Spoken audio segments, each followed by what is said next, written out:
Hello students, welcome to EPG Pathshala. I am Professor Ipshita Bansal from BPS Women's University, Sonipat, Haryana.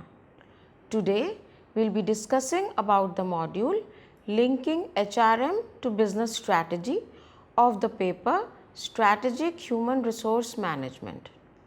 By the end of this module, students will be able to understand how the human resource management can be linked to business strategies, and also they will be able to understand the various issues related to business strategy and linkages of HRM to business strategy.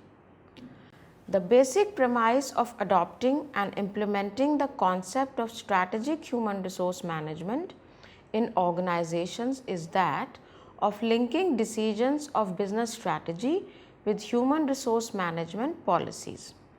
While some of the personnel literature suggests that organizations should adapt particular best practice modes in each personnel area, it is increasingly accepted that optimal personnel policy choice is linked to the unique characteristics of the individual organization. Consequently, there is an argument that organizations need to achieve a fit between personnel policy choice and broader strategic considerations, particularly product market conditions and business strategy. However, various studies over the years have suggested that while some organizations appear to be successfully aligning HR policies and business strategy, this development does not seem widespread. A company's human talent provides an unrivaled competitive advantage in today's global environment.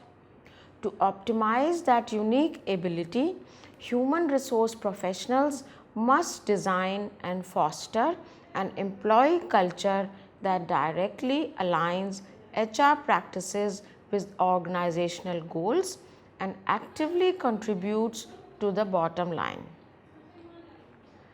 The linking of HRM to business strategy program complements the advanced HR program, augmenting the core competencies of HR professionals with business acumen and skills that will both engage senior teams and earn executive level sponsorship and support.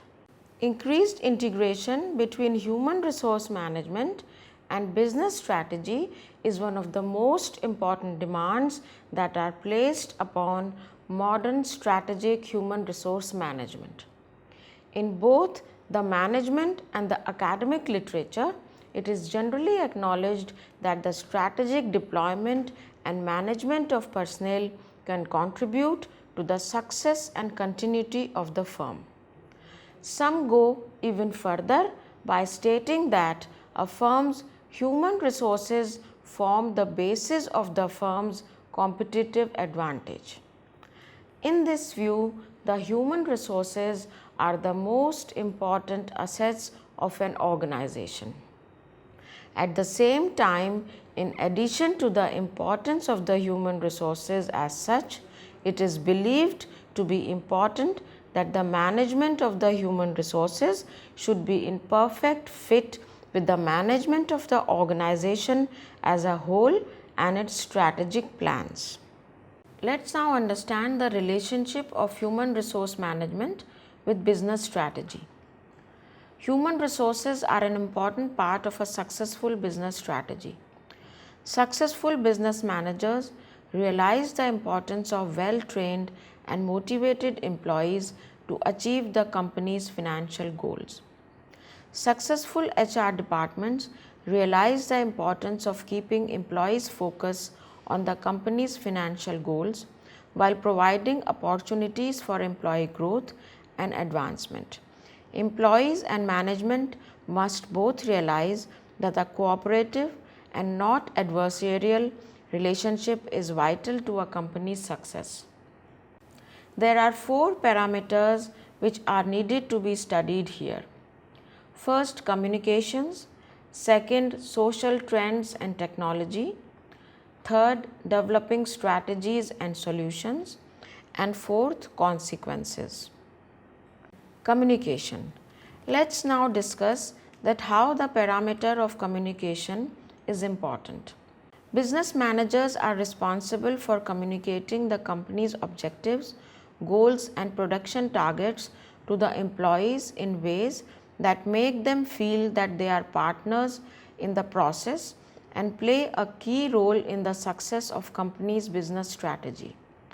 HR managers are responsible for communicating employee concerns and problems to the business managers in ways that allow the managers to address the concerns and solve the problems without sacrificing productivity and profits. Let's now understand how demographics, social trends, and technology play their part. Younger workers often have a different perspective on job satisfaction than older, more traditional workers. These changes in demographics and social trends mean that business managers must be willing to adapt to changing social trends in the work environment. HR departments also have a responsibility in educating younger workers and helping them recognize their responsibility in supporting the organization's business strategy, objectives, budget requirements, and operations. As new technologies develop, training, accountability, and transparency become increasingly important management skills. Next is developing strategies and solutions. The HR department and the management team must cooperate in developing an effective program for employee training and development, performance appraisal, and employee rewards. Management development is also an important component of this process. Organizational development, employee selection and recruitment, and proper manpower planning are key components of management training. When problems arise, the HR department and the business management team must work together to find solutions that keep employees satisfied and keep the business on track to meet its financial and strategic goals. Let's now take the last parameter, that is the consequences. Business managers and the HR department must work together to design consequences for employees who do not or cannot perform their jobs satisfactorily. Labor laws, company policies, training procedures, disciplinary steps, and good business practices are all factors that must be considered as part of the company's strategic planning to establish a fair and equitable system that rewards good employees and disciplines unsatisfactory employees. Employees who see the system as inherently unfair or inequitably applied become dissatisfied employees. Managers who believe their hands are tied by a system that protects unsatisfactory employees become resentful of the workers. Neither of these attitudes is good for business. The personnel administration function of human resources has become outdated in the past 20 years. Today, human resources department have a more defined strategic role in organizations, and an HR strategy affects the bottom line. One of the challenges for HR leaders is convincing executive leadership teams that human capital is one of the most important resources in which the company can invest. This return on investment is an essential part of the argument for including HR as part of an overall business strategy.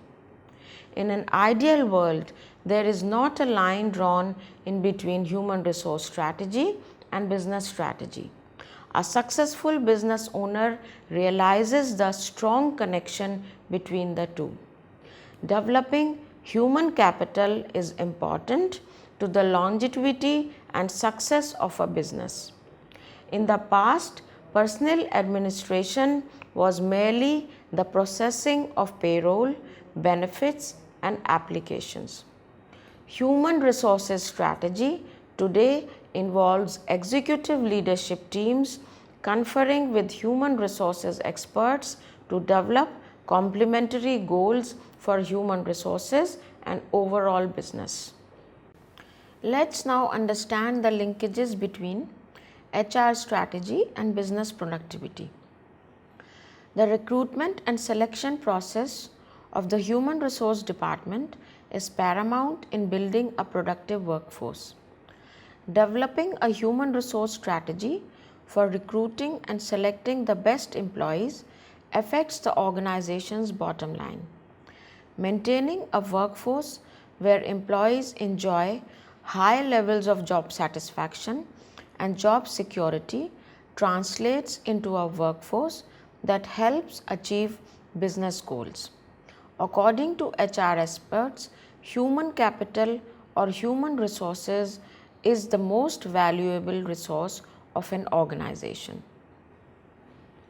In a study conducted by consulting giant Towers Watson, business executives are paying close attention to a trend towards blending human resources strategy and business strategy. According to the results of a 2010 Towers Watson study, it may be said that we may be witnessing a tipping point where HR technologies become the integrated engine for advancing the broader needs of the business, supporting far more than basic transactions and advancing the HR and business agenda of the future. Human resources information systems are integral in the development of performance management, recruitment, and selection. So let's now understand the test of relationship between HR and business strategy. The real test of a relationship between human resources and overall business strategy is the quality of the interaction between human resources executives and other company executives. Many times, human resource leaders who are denied access to the boardroom complain that organizations don't appreciate the value of human capital. The way to improve the relationship between HR and C-level executives is by demonstrating the return on investment in human resource activities. This may involve explaining the connection between a reduction in employee turnover and an improvement in job satisfaction that improves the bottom line.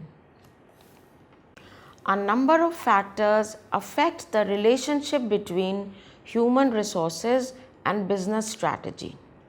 Executive leadership needs first to understand the benefits of aligning HR goals with overall business goals. Forward-thinking concepts may need to be approached carefully to avoid skepticism among old school executives who still consider human resources as merely personnel administration. Building the relationship may also require assistance of an HR consultant to map the strategy for effecting change in your organization. An effective HR strategy with clear links to the business strategy enables the organization to align its activities better with its human resources. An HR department that understands the demands of the business strategy can help ensure you have the right people in place to deliver on your ambitions and support growth. HR departments integrated into the senior strategic management team can work across the organization, ensuring that human resource requirements are considered equally with other organizational investments. Organizations are affected by a huge range of external and internal factors that together can change the nature of individual job roles or place new demands on individuals' skill set. An HR strategy linked to the organizational strategy is better placed to anticipate any such changes and therefore can put in place a targeted training and development plan to help the organization more quickly adapt to the new circumstances. Employees who feel better supported in their jobs tend to be happier and more productive. Furthermore, organizations with a positive reputation in the jobs market for taking care of its workforce face fewer barriers to effective recruitment. Taken together, these factors are important elements in illustrating why HR strategy must link to organizational strategy, with recruitment and retention being two key areas where monetary value can be assigned. A more stable and better trained workforce means improved operating profits. A mature approach to HR strategy places it at the center of understanding an organization's overall capacity and capability.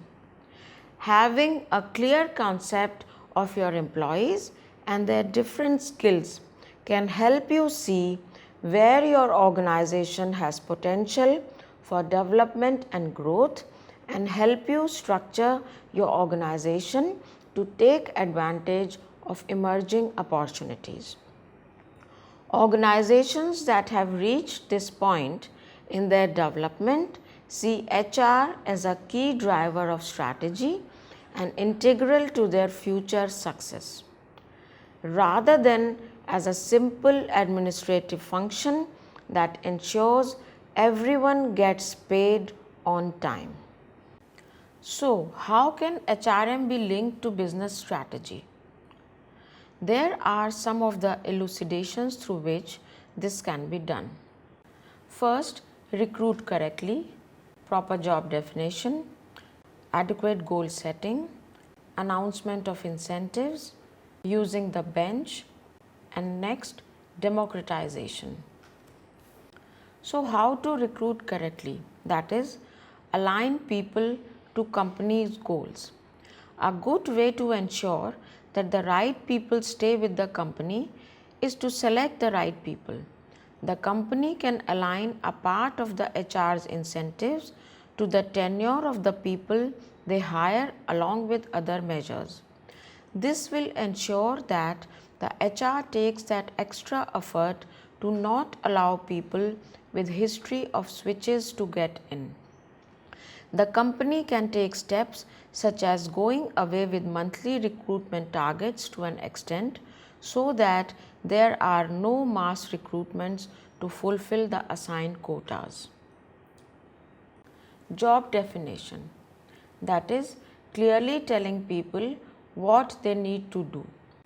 HR needs to know why a particular job exists, where does it fit in with the organization, what is it expected to achieve, on which areas does it affect, and the nature of those effects on the organization. In addition, the HR needs to know the skills required to effectively perform the job. Once the HR is clear on what the job entails and the skills required, they are in a better position to judge candidates that fit the job. They should communicate the job description to the candidate being interviewed so that only the people who are truly interested show up. Another aspect that HR should concentrate on is to showcase the corporate culture of the organization. If the organization believes in teamwork, the HR can mention that the incentives are measures on team productivities. Goal setting. that is, helping employees in goal setting. Managers need to help employees in setting and reaching goals. Employees want to know how their work is impacting the company objectives. Employees who do not see this linkage between their work and the larger company ambitions are prone to feel disenchanted. Managers hold critical responsibility for this, as a failure to meet these goals will have the consequences on the manager, employee, and the organization. Hence, a balanced approach towards goal setting should be followed. A manager's job is to provide supportive autonomy that's appropriate to the person's level of capability. The key is to be hands-on while giving your people the room they need to succeed on their own.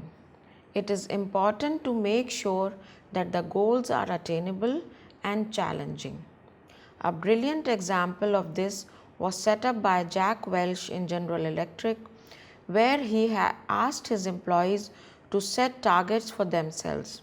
They were asked to come up with plans to achieve the same and break down goals into individual tasks so that it becomes easier to review the progress.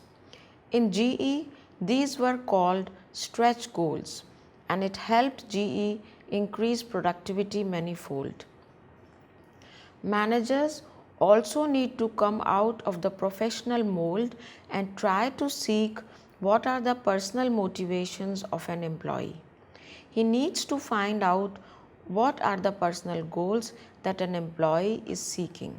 For example, if your employee has expressed an interest in teaching, but that is not part of his job responsibility, you may be able to find ways to sculpt his job to include opportunities to train peers or less experienced colleagues.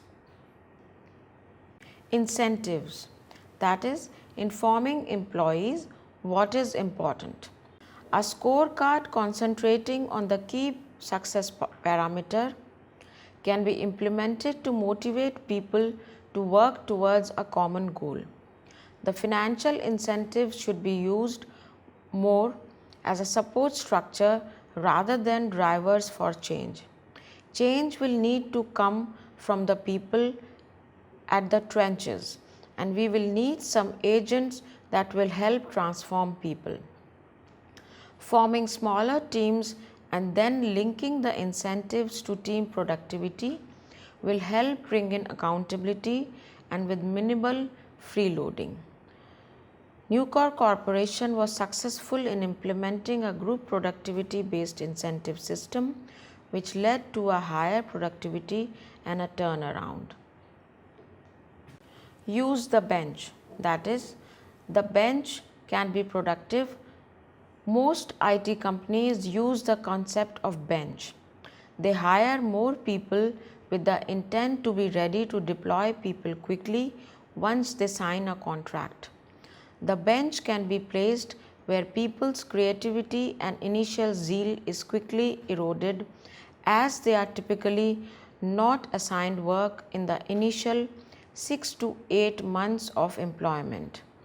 On the contrary, the bench can be made into a revenue center and can be effectively used by allowing people on the bench to work across departments in the company. The resources work in the R&D departments, as these are most understaffed.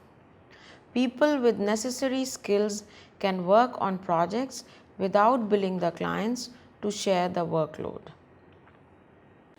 Democratization. One of the ways the employee democratization can be encouraged is involving the employee decision making from all levels of hierarchy before making decisions affecting the employees. These decisions can vary from very simple to organizations' decisions having moderately high complexity. One of the traits most companies lack when they grow is the nimbleness or agility. This culture can be incorporated by providing more freedom to employees in their daily operations. By freedom, we mean ability to try out innovative methods, instilling a sense of entrepreneurial instinct in the employees, which will subsequently develop more accountability in the employees. This also involves the part where the superior should accept the concept that his subordinate is more likely to the ground realities. Let us now summarize what we have discussed in this module. Increased integration between human resource management and business strategy is one of the most important demands that are placed upon modern strategic human resource management. In both the management and the academic literature, it is generally acknowledged that the strategic deployment and the management of personnel can contribute to the success and continuity of the firm. Some go even further by stating that a firm's human resources form the basis of the firm's competitive advantage. In this view, the human resources are the most important assets of an organization. At the same time, in addition to the importance of the human resources as such, it is believed to be important that the management of the human resources should be in perfect fit with the management of the organization as a whole and its strategic plans. Aligning HRM and business strategy is an important endeavor for every organization.